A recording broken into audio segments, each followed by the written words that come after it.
Okay, so your kids have been pestering to take them skiing. So one of the things that will make and break a ski trip is the ski boots. They can cause amazing amounts of pain very quickly. They can cause numb toes very quickly. And when they do that, what you'll find is you have a child that's very unhappy with their first skiing trip. So just want to give you a couple of tips that I've learned over the years. I'm going to use my daughter as an example. And the first thing is to put the ski boot on, we unclip the bindings. So unclip the bindings for me. Unclip up here, make it full. Dry it out. That one. When you take these bottom ones off, you unclip them, and what's going to happen is as you try to put your foot in, they're going to clip themselves back up again and make it hard. So if you lift them up and twist them sideways, like this, you can get them out of the way to put your foot in. The next thing is, it has a tongue. If you pull the tongue forward like this, it gives you more of a chance to put your foot in. Okay. So the first thing is you'll see the sock that's sitting in here. What you want to do is ribbed socks, and like that, people always think that the heavier the sock, the better the sock. What you'll find is you get thermal socks, they're actually quite thin, and they don't have ribbing through here. The ribbing is what's going to hurt. When it pushes against their leg, that's what's going to cause lines, and it's actually going to hurt their legs a lot more. So first thing you don't want to do is have ribbing. The second thing you want to do is make sure the sock is pulled up as high as you possibly can, and it will lock that sock in there once you put the actual boot back down. You put the boot in, feed it into the areas there. You take the tongue and it goes underneath. And then what we do from here is we're going to take this and slide it in. If you see here, in this case, Molly's got thermals on, then she's got tracksuit pants on, and then she's got ski pants on. The temptation is to tuck all of that into your boot. You don't want that in your boot. Everything that goes into your boot is going to cause pain when your boot goes on. So you want to make sure you keep as much of that out of the way as you can, and you have just the sock and the skin as we do in this case. Then what we're going to do is we're going to do these up. I'm going to get this one here. Let's pull this out a bit so I can get some out of there. I'm going to let that sit there, and let that sit there for now. I'm going to take this and I'm going to push it until it stops clicking. Once I've done that, I'll unclip the buckle here, and I'm going to go forward 4 clicks. So, 1, 2, 3, 4. I'm going to close that off. 1, 2, 3, 4. I'm going to close that one off. Now you'll see this one here is a little bit loose, so we can even go one more on the top to give it 5, and then close that down. Now, people will tell you your boots need to be tight.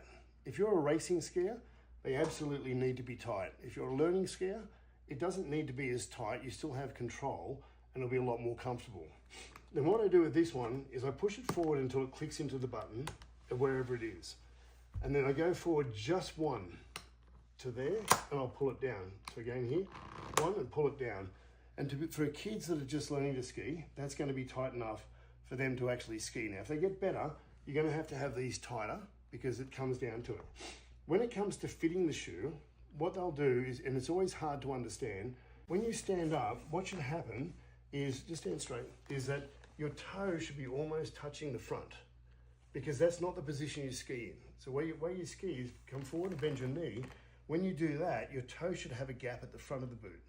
And as long as it's got the gap at the front of the boot, when you ski, you lean forward into your skis, even though it feels natural to lean back, you lean forward into your skis. And in this situation, it will give you a boot which is comfortable for the day. You won't get the rib mark, you won't get the pants, and then you take these pants and pull them down over the top of the boot to stop the snow from coming into the boots. So this is actually like a snow guard. So you're going to pull the snow guard down over it, and that will stop the snow from getting into the boots and them getting wet feet. And then we're going to pull the actual ski pant down over the top.